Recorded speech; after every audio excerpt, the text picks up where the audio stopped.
జై భారత్ పవన్ గారు. సార్ ఏం చెప్తారు అంటే ఇప్పుడు ఢిల్లీ లిక్కర్ స్కామ్ చూస్తా ఉన్నారు. పూర్తిగా ఈ మధ్య కాలంలో అంటే జార్ఖండ్ ముఖ్యమంత్రి తర్వాత అరెస్ట్ తర్వాత ఈ మధ్య కాలంలో మరో ముఖ్యమంత్రి అంటే ఆ విషయం వేరు.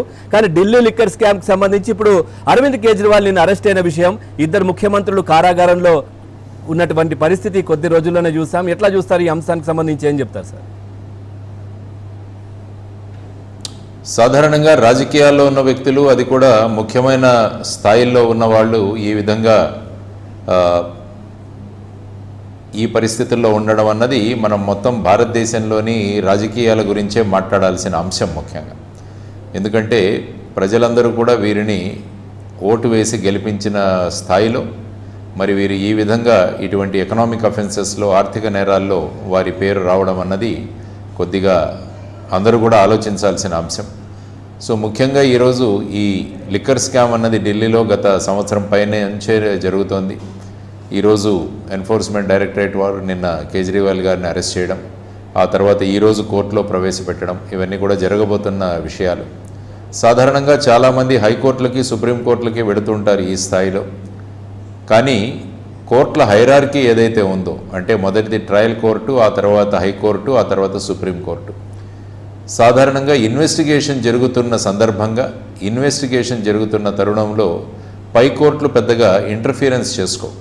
అంటే ఒకవేళ రాజ్యాంగ విషయంగా మిమ్మల్ని అరెస్ట్ చేయాల్సిన విధి విధానాలు, అరెస్ట్ చేసే పద్ధతి, అరెస్ట్ చేసిన తర్వాత మీకు అరెస్ట్ ఎందుకు చేశాము అన్న విషయం, ఇదన్నీ కూడా ఇవ్వాలి. లేకుంటే 24 గంటల్లో వాళ్ళని మెజిస్ట్రేట్ దగ్గర ప్రొడ్యూస్ చేయడం, ఆ జడ్జి దగ్గర ప్రొడ్యూస్ చేయడము, మెడికల్ టెస్ట్ చేయడము, ఇవన్నీ కూడా మ్యాండేటరీగా ఉన్న విషయాలు. సపోజ్ ఈ మ్యాండేటరీగా ఉన్న విషయాలను మీరు చేయకుంటే అప్పుడు పై కోర్టులు వాటిలో ఇంటర్ఫియర్ అవుతాయి. కానీ సాధారణంగా జ్యుడిషియల్ కస్టడీ కానీ, ఈడీ కస్టడీ కానీ ఈ సందర్భంగా పై కోర్టులకు వెళితే వారు మళ్ళా మీ వాదనలు ఏవైతే ఉన్నాయో అవి లోవర్ కోర్టులోనే విచారించండి అని సాధారణంగా చెబుతుంటారు. అందుకనే ఇప్పుడు కవిత గారు కూడా వారు వెళ్ళి అరెస్టు సందర్భంగా ఏదైతే ప్రశ్నలు లేవనెత్తారో బెయిల్ సందర్భంగా వారిని మళ్ళా లోవర్ కోర్టు కిందే దగ్గరికే వెళ్ళమని సూచనలు ఇచ్చినట్టు నేను ఇప్పుడే మీడియాలో చూశాను. సో అదేవిధంగా ఇప్పుడు ఈడీ ఉన్న కేజ్రీవాల్ గారిని కూడా కోర్టులో ప్రొడ్యూస్ చేసిన తర్వాత ఈడీ ఎందుకు అరెస్ట్ చేశాము, తర్వాత వారి కస్టడీ ఎందుకు కోరుకుంటున్నాము అన్నది కూడా వాళ్ళ రిమాండ్ రిపోర్ట్లో ఇవ్వడం జరుగుతుంది.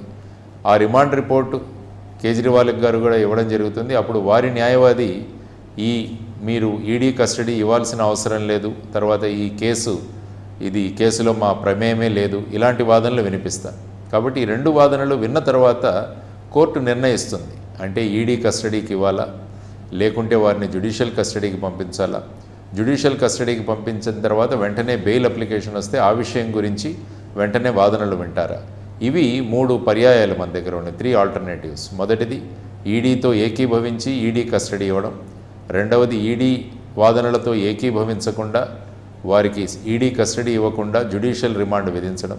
జ్యుడిషియల్ రిమాండ్ విధించిన వెంటనే కేజ్రీవాల్ గారు కనుక బెయిల్ అప్లికేషన్ పెడితే ఆ బెయిల్ అప్లికేషన్లో వినడం. సో ఈ 3 పర్యాయాలు కోర్టు ముందున్నాయి. చూద్దాం మధ్యాహ్నం ఏం జరుగుతుందో అన్నది. సార్ ఈ